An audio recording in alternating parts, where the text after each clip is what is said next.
What's up, fight fans from all around the world? I am your fight goddess, Chris Bowler, and I'm here in the war room with my boy, Mr. Eddie Goldman. We call him the Conscious of Combat Sports, and my sister, Melissa Smith. She is a women's boxing historian, and we are going to kick it off to you today, Melissa, because I heard there was a split draw robbery in that McCaskill Ryan fight. So, come on, break it down for Yeah, us. there was. I mean, September What the 23rd. hell is a split draw? Well, a I never split even draw thought. is you've got one judge saw it one way for fighter A, Okay. judge two sees it for fighter B. So you're Okay. you're already in the Okay. split I got you. Got you. territory. Got you. And judge three says, Evened it. it's even Steven. So you are in a split draw.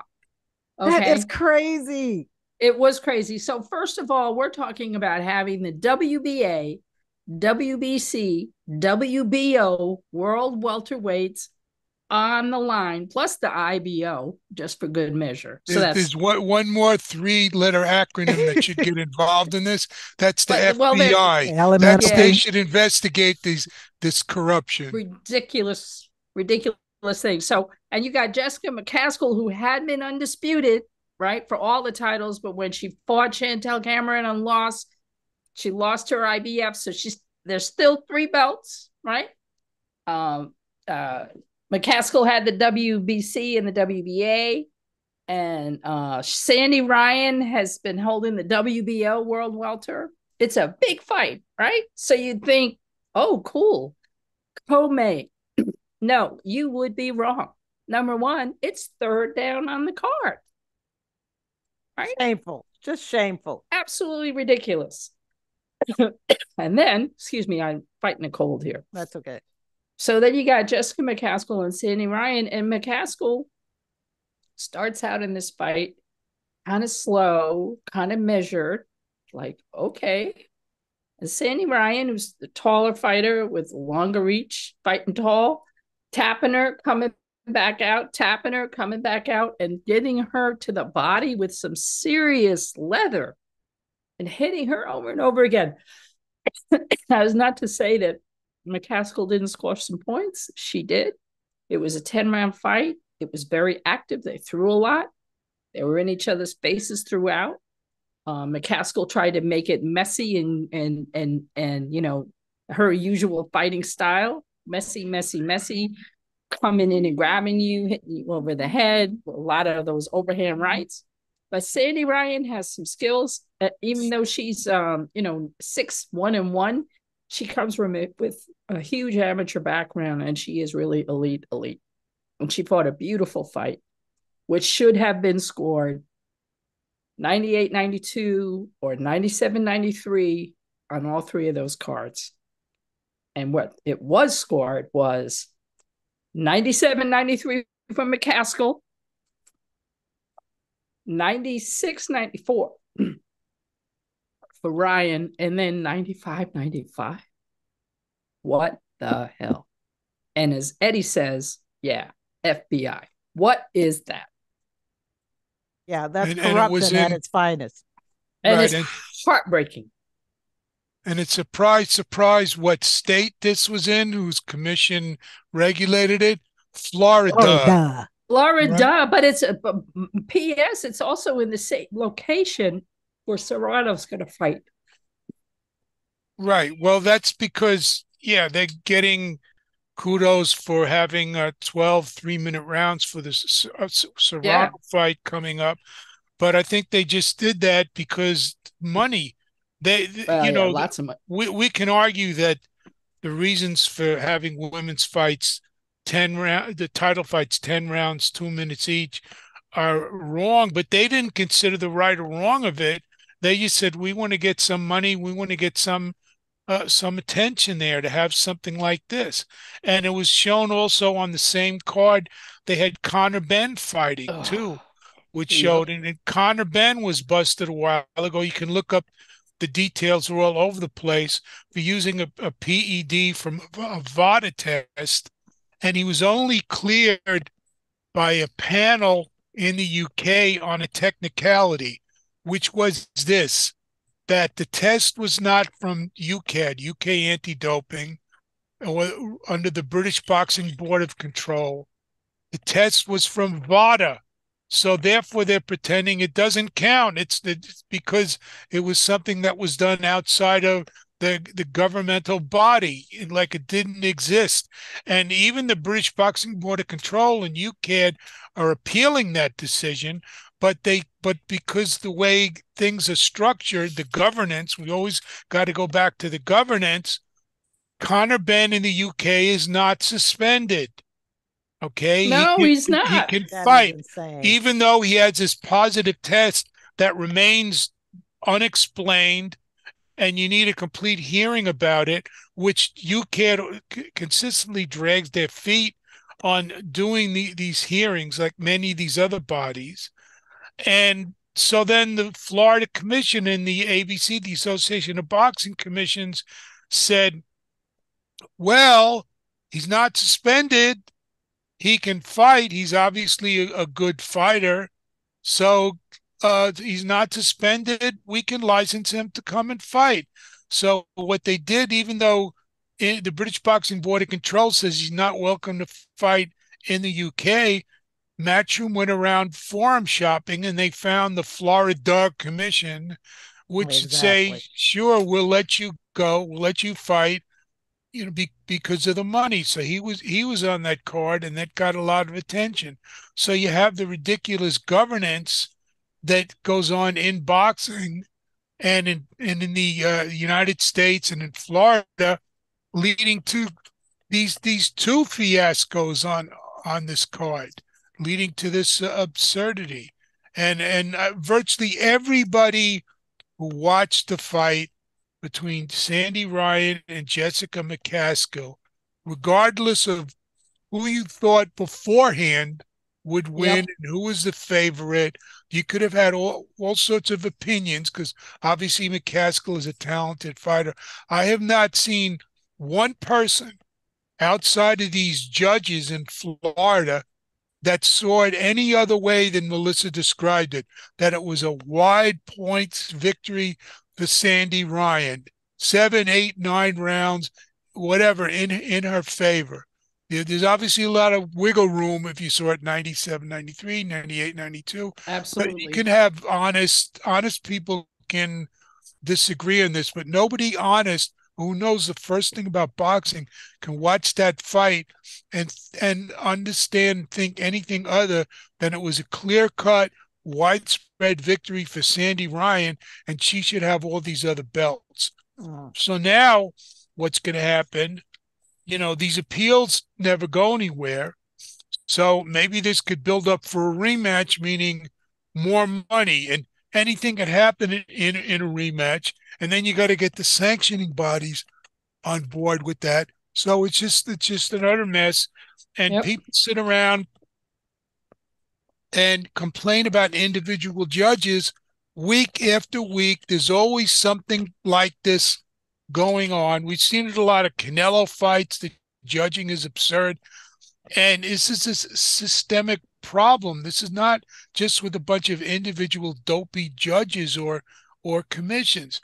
This is something, this corruption is embedded in the sport of professional boxing, and it requires an outside body to investigate it and to deal with it and to change it. And right now there's no movement on that anywhere. So there's zero. Look, I mean, as you said, Eddie, to have credibly watched that fight, and I invite anybody to go do it, watch the fight and you be the judge. But you say, okay, McCaskill's the champion. So there are those judges that give the champion a little bit of an edge, and she was aggressive, but so was Ryan, and Ryan was much more accurate with her punches. But even so, and even in the context of women's boxing, which is 10-by-2 for the most part, with rare exceptions, where when you have the best of the best just throwing leather, it can be hard to make a judgment in the ring. In this fight with McCaskill and Ryan, you could make that judgment. There was There may have been one or two close rounds, and that's why I personally scored at 97-93, because there were a couple of close rounds, but for the rest, it was really clear who the winner was in each round. So yeah, there's no governance. There's no governance on drugs. There's no governance on this. Look, it's what is it? It's now October on Sunday, and you got, Alycia Baumgardner had her positive test from her July 15th test. That test sample was taken on the 14th. A month later, we find out that the A sample was done. Okay, so where are we now? Yeah, where's the B sample? Where's what is happening with all of this? She is right now, on the one hand, she's, according to BoxRec, she's suspended by the Association of Boxing Commissions indefinitely in the U.S., but she's also the undisputed champion at Super Feather. Where are the sanctioning bodies in all of this? Where is the state of Michigan that sanctioned that bout? I mean, it's just absolutely malpractice to sit here at the end of September with absolutely no information. Right.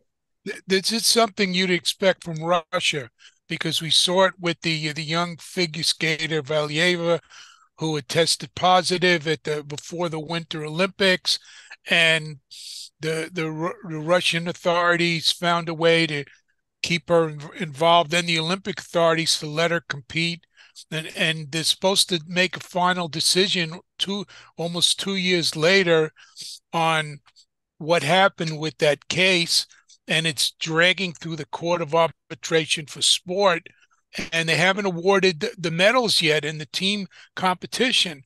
Right. Whether or not they're going to disqualify the Russian, the so-called neutral team that they did. This is the kind of thing you expect from Russia, but we're seeing it in Florida. We're seeing it in Michigan, places like that. Michigan made a big deal early this year of having these two major women's fights headlining cards. Clarissa Shields first against Gabriels, and then it ended up being against Cornejo. Right, because she was found positive for drugs, right? Gabriels. Right. Okay. And so what's happened with that? And nothing. Then she is not suspended. She still has 2 belts. So I'm interrupting because people have to understand she's still the WBA, WBC light heavy and world heavy champion. And she was found her positive A test. I don't know why she still has that. No hearing, because Michigan hasn't suspended her. And then in the Baumgartner fight, of course, was undisputed, and nothing's been done about that. So they want the money coming in, and so to hell with these regulations, despite their own statutes. If you read them, they say, they could have suspensions and tests for PEDs, et cetera. They're not doing anything about it. This is the kind of governance that we have. Yeah, it's the same as Michigan. In Michigan. They're a signatory of the Association of Boxing Commissions and Combative Sports. As a signatory, they are supposed to abide by the rules of that are for all commissions, and obviously they are not. So we can go in, and we've done it a million times, and we'll continue to do it about Russia. In fact, the Russian anti-doping agency is still suspended by a recent decision of WADA, and will go on all the time. But this is not just happening in a place like Russia. It's happening here, in the United States, and approved by the Association of Boxing Commissions, as they did with the Conor Benn fight. Well, we should call Linda Clegg, who is the manager over at the state of Michigan's Unarmed Combat Commission. That's what they call it. The licensing regulatory body there. So, maybe we should send her an email, Eddie, and ask her a few questions. Like, how come nothing has happened with these fighters who have positive? I mean, they're suspended, but where's the declaration from the commission on what's happening and how long they've been suspended and what their fine is and all of that goes into the suspension of an athlete when they're using PEDs? Or if the B sample was clean, then what is that? If I'm Alycia Baumgardner, who's been protesting her innocence throughout, then where is she? Why isn't she screaming and carrying on and having her promotions folks beating down the door and putting this out all over social media? You don't see it. No, she's been quiet as a mouse. Oh, B sample, but nothing since. Right. It's been crickets over in that camp. Crickets. It's crickets. Yeah. Now, how many other sports are run this way in the United States and the UK? Right. I it's agree. Just utterly absurd. Right. Well, yeah, because if you're an amateur boxer and you're found to have a positive PEDS test or any kind of positive test, you get investigated by the police, man. they bring in the popo right away. People. Right away. They bring in the popo. They bring in the popo. There was they are really serious. They do not screw around. Because there was a Ginny Fuchs when I was researching the book, she had a positive test. It turned out it was secondhand thing, and it was actually a really kind of fascinating case. But they do not fool around. They do not fool around. It gets done right away. There was a case immediate. Yeah, with the Asian games that are going on right now in China, there was a case recently of a boxer, because they have boxing going on there, that they had done a test and it came out positive for some steroids, and that boxer was suspended straight away. You know, they may have like a full hearing, but they suspended the boxer right away. And this is an amateur boxing. Yet in professional boxing, you know, the governance is worse. Well, yeah, as I said, Baumgardner is suspended right now by the Association of Boxing Commissions in Combative Sports. That's a big headline on BoxRec, but that doesn't mean she can't box in UK or Mexico. So then there's no reciprocity. Do they suspend her after confirmation of the B sample? I mean, I have no idea. I do not know what this is. What is she suspended for? What it says is suspended by Association of Boxing Commissions indefinitely. It does not say why. It does not have any other information. And you know, I've really been following this case, and there's nothing in the news. There's nothing from any of the four. I mean, she's got IBF, WBA, WBC, WBO, Ring Magazine. She's got it all, and IBO, just, you know, for good measure. That may be the typical I think medical that's suspension what after happens. the fight. Yeah, no, it's not, because usually it doesn't say. They don't post. Usually it's just the state. Yeah. Usually, if you're suspended for medical, it's just the state boxing, you know, like New York State or Nevada. So what jurisdiction does the Association of Boxing Commission? They are the whole country. Have to suspend? No, but to suspend individual fighters, that's usually done by the local commission. Yeah, but the Association of the American Association of Boxing Commissions and now with combat sports, they are actually in the law by, you know, they were created by the the Muhammad Ali Act, and they have member organizations, which are all the state commissions and some of the right, but I've never heard of them having jurisdiction. I don't know. I don't believe they do. Well, they do. The ABC is not a governing body. They're not a governing body, but I have seen suspensions, because if you go on their minutes, you can see that boxers will come before them to plead a case to no longer be suspended. And I haven't necessarily found it in the rules, because I as I said, I did a lot of this when I was researching my book. Looking at 2 and 3 minute rounds and issues surrounding to appeal or the initial suspension. For the appeal against any suspension. But when this doesn't say for an appeal. Okay. So we're talking about Alycia Baumgardner's suspension, and I wanted to mention about that ABC suspension is that when fighters apply for their fight license, no matter what commission it is, they have to apply for the ABC fighter card, and I'm thinking that's why they have the governing authority to suspend a fighter because you cannot turn pro without that card. You have to have that little ABC. You also have that as well. Yeah, right. That makes sense. I mean, unfortunately, there's not the search capacity on the website isn't that great, and we can do some more research and look it over. But BoxRec does make that notice now, which it had not in the past. So something has happened, but we don't know what it is. There's been zero transparency, and given Alycia Baumgardner's importance to the sport, it needs to be. But it needs to happen. We need to understand what's going on. She's the undisputed champion at Super Feather. Right. So the boxing world needs to get a handle on how they're going to manage this in the future. Right.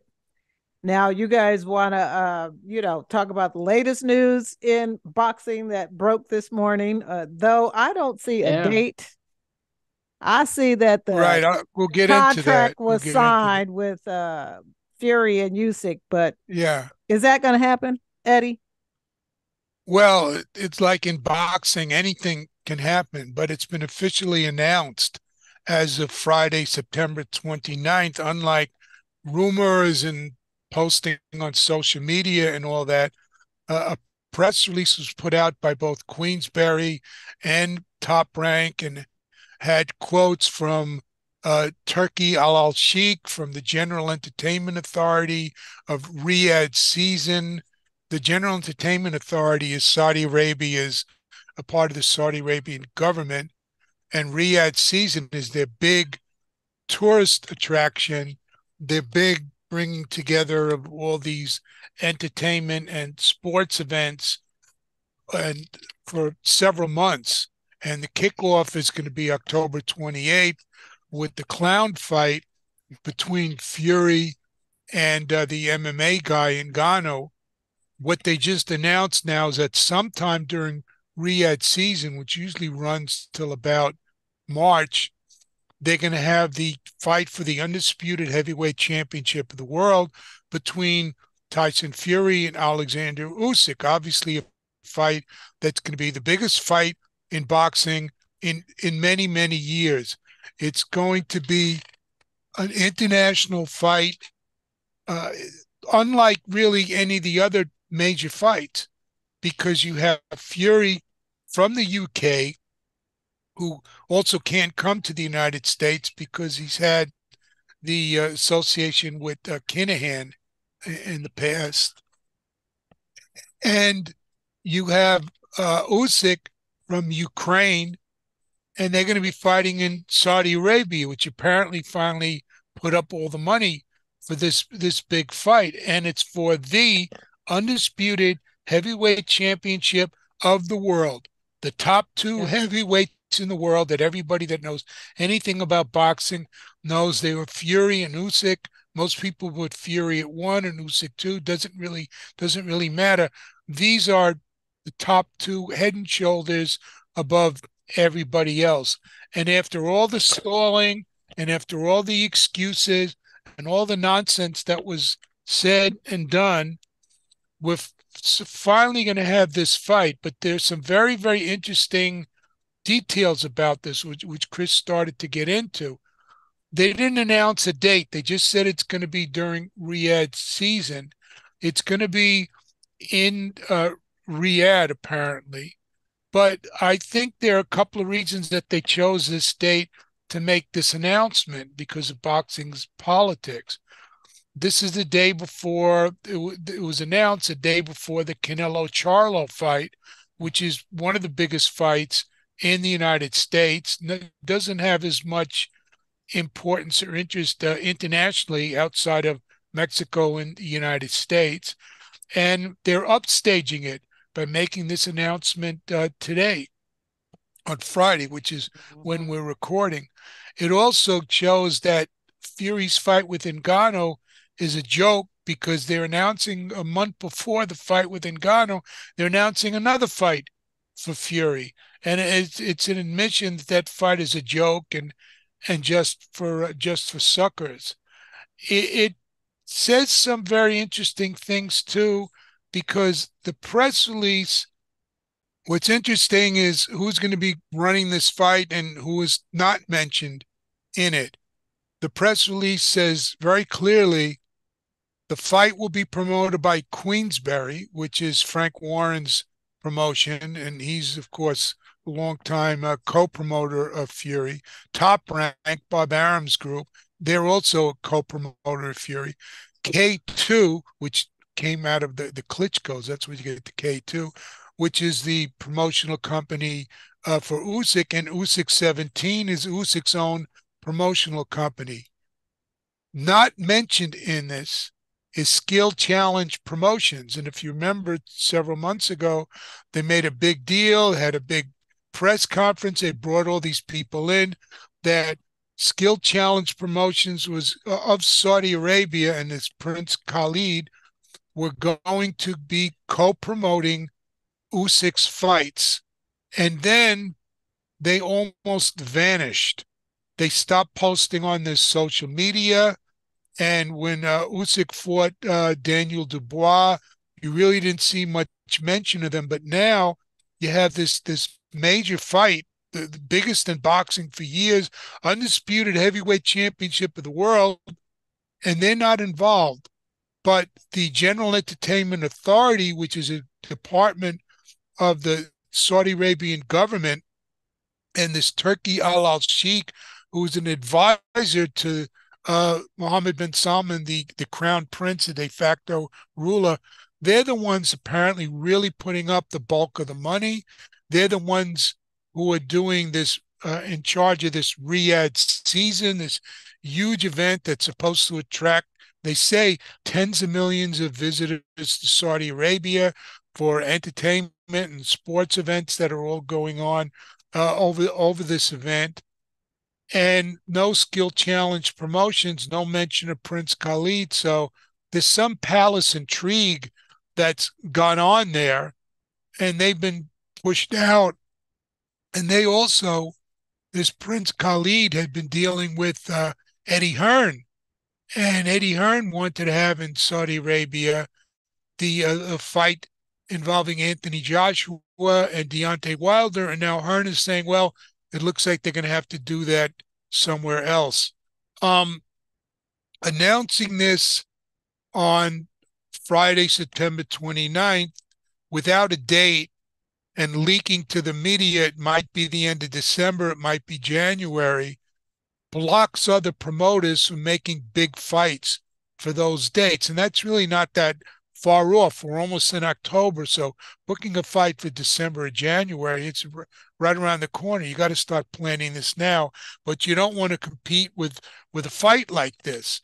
So they're blocking others from doing this. And Arum has said in an interview they're waiting till after the Ngannou fight on October 28th, in the slim chance that Fury gets cut or hurts his hand or something like that.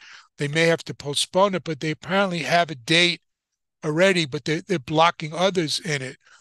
The fact that they're announcing this early and is such a key part of Riyadh season, possibly to close Riyadh season, shows the importance of the role of boxing in this development of Saudi sports. They're spending a ton of money to develop sports programs domestically and investing internationally. Mohammed bin Salman said right now sports makes up about 1% of the GDP, the gross domestic product of Saudi Arabia. He wants to raise that to 1.5%, which would be about a 50% or more increase, because GDP overall could increase. And boxing is right at the heart of it. They're investing in other sports and in European football and motor racing, but it really looks like they're giving special attention to boxing. And for boxing, there's the good and the bad of it. It the good, obviously, is that if this goes through without a hitch, we're finally going to have an undisputed heavyweight champion of the world and a good possibility of a rematch afterwards, which could dominate boxing in 2024 and just get a huge amount of attention internationally to the sport. It also shows some other things are bad because it's moving boxing. A lot of people said, oh, the capitals of boxing used to be New York, Vegas, London. Now it's going to Saudi Arabia, which is a much, much less regulated environment that's going on. You're going to have a very shadowy commission supposedly in charge of this, which they don't even mention in any of this, the Middle Eastern Professional Boxing Commission, which is based in Dubai. And the history and the practices in Dubai. They're going to be the regulatory commission for a lot of these fights, or probably all the fights and the major ones in Saudi Arabia. And that's even worse than what we have in the UK and the US. And although we do know that Fury and Usyk had been enrolled in VADA, so there might be VADA testing, and it's probably just up to the promoters what happens in the unlikely event that one or both of them test positive for PEDs. So we'll see what happens with that. But overall, who chooses the judges, who chooses the whole setup for things, that's much less regulated. And the fact that it looks like a government department pushed out skill challenge promotions run by a prince, part of the royal, royalty there, just shows there's just a lot of medieval type politics that are going on.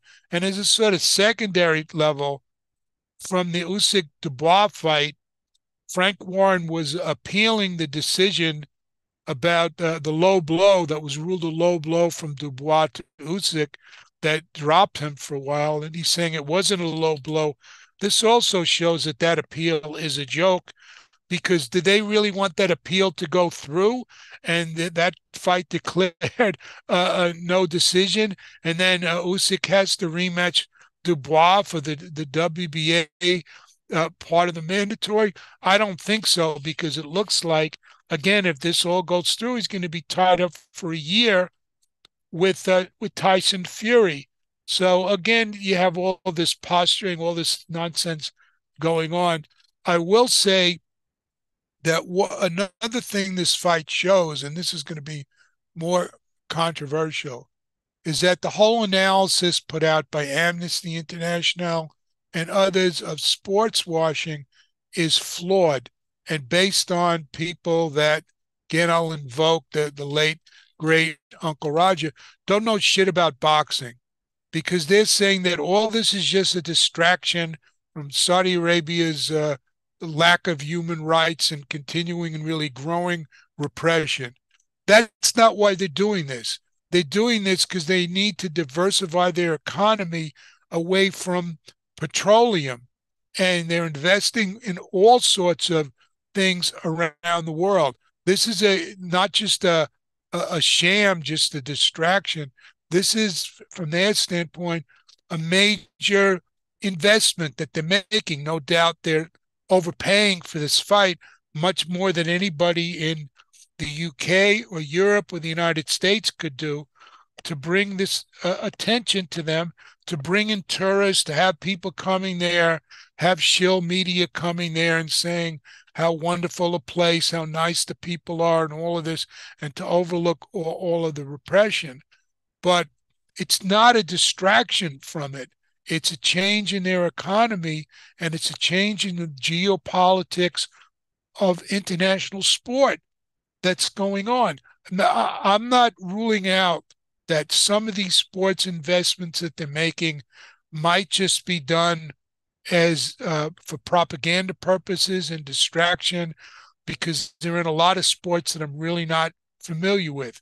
And I'll leave it to people that are more familiar with the auto racing and things like that to talk about that. But I know for boxing, we've discussed this a lot. They have a growing amateur program in Saudi Arabia for both men and women, holding amateur tournaments. They have all sorts of events that are out of the spotlight. Nobody's talking about, in October, they have the World Combat Games going on in Saudi Arabia that brings together all these Olympic and non-Olympic federations in all these different combat sports: wrestling, jiu-jitsu, Muay Thai, boxing, kickboxing, et cetera, et cetera, et cetera. This is not a high-profile event. That's going on in Saudi Arabia, and there are all sorts of other events that are going on, martial arts events, and of course they want to bring the Asian Winter Games, even though the climate is not that of a winter country. They're going to bring in artificial snow and all that. They want to bring all these events there and develop their sports and entertainment and tourism sectors seriously. That doesn't negate the fact of their complete lack of human rights in this absolute monarchy. There's no free press. People don't have rights to criticize the regime. And there are all sorts of examples of that. The most famous one is the essentially assassination of the journalist Jamal Khashoggi. There are others that have gone on, people that have made even the minor criticisms of some of their governmental policies on social media, have gotten draconian sentences for decades in prison and so forth. You can still speak out about it. But two things can be true at once. One is that they're an incredibly repressive state with a complete lack of human rights and democracy. The other is that they're developing their economy and their sports, entertainment, and tourism sectors. So when people that don't study these things make these statements, I think it's important to really analyze it, because things are changing in boxing. And the last thing I'll say on this, we're clearly seeing the decline of boxing in the United States, which for many, many years was the place for the money, was the bank for boxing. HBO was the bank for boxing. That's been done for 5 years. Now there are all sorts of stories. And Bob Arum has just said he's heard this as well, that it looks like Showtime is getting out of boxing because they haven't announced the full schedule other than a pay-per-view with Benavidez and Andrade. And Benavidez really should be the one that Canelo is fighting at 168 instead of bringing up Charlo to that weight. But they haven't announced the schedule for that, and we'll see what happens, because it's mainly been opponents of and competitors of PBC and Showtime that have been saying this, but there are a lot of indications that Showtime boxing is on the way out. And what's going to happen with ESPN boxing, where if you look at the promotional materials, that's at the bottom in the combat sports. They'll talk about all this UFC stuff that they're doing, and even this other group, the PFL, and the boxing that they have on there, that's sort of put down like as a minor thought and an afterthought. So in this vacuum that's developing, Saudi Arabia is coming in and developing both legitimate fights like Fury and Usyk, and clown fights like Fury and Ngannou and Jake Paul and so forth. So a lot going on, and it's a time of change. It truly is. And I know that I will never watch any of those fights or buy any of those fights that are held in Saudi Arabia. I just won't spend my money for that. So I'm looking forward to the Canelo Charlo fight, though. I love to see my Cinnabons back in the ring. But all right, look, folks, that is gonna wrap it up for us today. Anything else you guys want to cover before we check out? I just want to mention, I've written it seems like it happened ages ago, but it was only about a week ago that Zhang Zhilei won his fight with a third round knockout over Joe Joyce, and really showed that people that were doubters of that first victory, whatever, showed that he's a legitimate top heavyweight. He's already 40. When he's going to get a shot, he's the interim WBO champion. When he's going to get a shot at the belt, the major belt, who knows? But he's an entertaining guy to watch, both in and out of the ring. And And he's he from got China. and he's from China. But he got a big welcome when he returned to China at the airport, and it did not look like it was one of these staged celebrations where you got a bunch of stiff officials there. There were like a lot of kids with cameras running around the airport trying to get pictures of him, and the cops came to try and restore order. So he's someone. I'm pretty sure that fight was shown in China. The Chinese official media was giving it a lot of publicity. So he's like a big he's a big yes, he's a big star in China now. Yeah. I hope he enjoys his 15 minutes. Yeah. Boxing is big in China. That's where Alycia Ashley lives. She trains there. She's doing really well as a trainer. Wow. She's running gyms and having a great time. Yeah. Shanghai. All right now. Can't get me to go to China. I'm cool on that. All right. So look, Eddie, tell the people where they can find you, baby. Okay. For the moment, I'm still on Elon Musk's declining Twitter, where Chitter, and where they say they're going to start charging everybody to use it, which will be the end of it. And I have not found a good alternative to that, particularly to discuss sports or combat sports or boxing. I'm on a lot of these other things. I recently got on Blue Sky, and there doesn't seem to be blue skies on Blue Sky. It just seems to be a lot of gray skies and not too much really happening there. And that's been around for a while, and it's still invite only. And I'm doing my Patreon articles. You want to read real analysis, not propaganda, you can go and subscribe to patreon.com/Eddie Goldman, where really was among the people giving it to the lords of boxing for not making these major fights. And all this pressure has finally led them to have the Usyk and Fury fight, at least to announce it. We'll see. Hopefully it does take place. But that's a result of all this pressure that was going on. But I should have added this before, to strip Fury of his WBC title, for not defending it for so long, not fighting a legitimate opponent. Now he will. But this has been a drumbeat. This has been a particular focus of what I've been writing about, the crisis in the heavyweight division. Now we'll see what this next period leads to. So subscribe to that. Support independent journalism, not the stuff that just rewrites press releases and rubber stamps what the promoters and networks tell them to say and have them say. And that's what I'm doing. And the website's still eddiegoldman.com. And I'm in a very wet New York City. New York City is underwater, baby. We're both teams. I'm glad I didn't forget. Yeah. I made a huge mistake earlier in the year when I predicted that the Yankees and the Mets would be in the World Series. Not only will they not be in the World Series, neither team will be making the playoffs this year. And the Mets have a losing record. Both teams will finish in fourth place in their divisions, which is an absolute disgrace, given this is the Mets have the number one payroll, the Yankees have the number two payroll, and we've seen how they spent it. So obviously that prediction was wrong. So don't listen to my baseball predictions, but listen to what I say about boxing. Right on.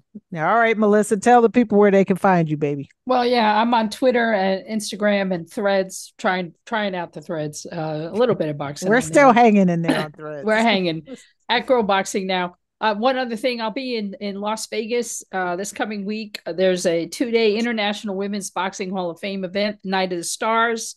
We'll be at the Orleans Hotel and Casino.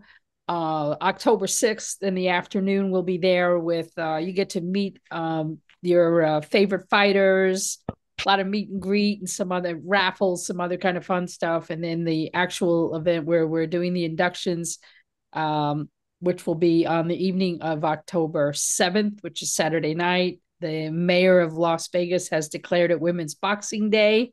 Way to go. The VIP tables are sold out, but there are still general admission tickets. So if you happen to be in Vegas, please come check us out, or definitely come by on the 6th for the free events, and, hit me up. I'll be there all day. And let's see. I think that I said it, Twitter, and then my website is girlboxing. And there may be some strikes going on in Las Vegas when you're out there. So yeah, well, we're not in the big mucky muck hotel. We're at the Orleans. Yeah, so they won't be on strike against them. They're striking at the big hotels. We're like off the strip. Well, you can join a picket line. Yeah, it's an old, I suppose. Vegas. I'll be too busy to be on a picket line. But I don't have to worry about crossing it, because this hotel, believe me, they won't be on strike. Right. And well, look, we support all the strikers out there, all the hotel workers, all the SAG after workers. Congrats to our WGA people out there that fucking walked those lines, and you guys won your contract. So proud of you guys. UAWs out there. We're standing with all the strikers, all the union workers. In the meantime, that's been it. That's it for us, folks. And you guys can find me on the Shitter app at Angry Afro Radio. I am Fight Goddess 1 on Instagram and Threads. I'm still hanging in there with Threads. Until then, guys, we'll see you all next time. Peace, love, and push-ups. Boom.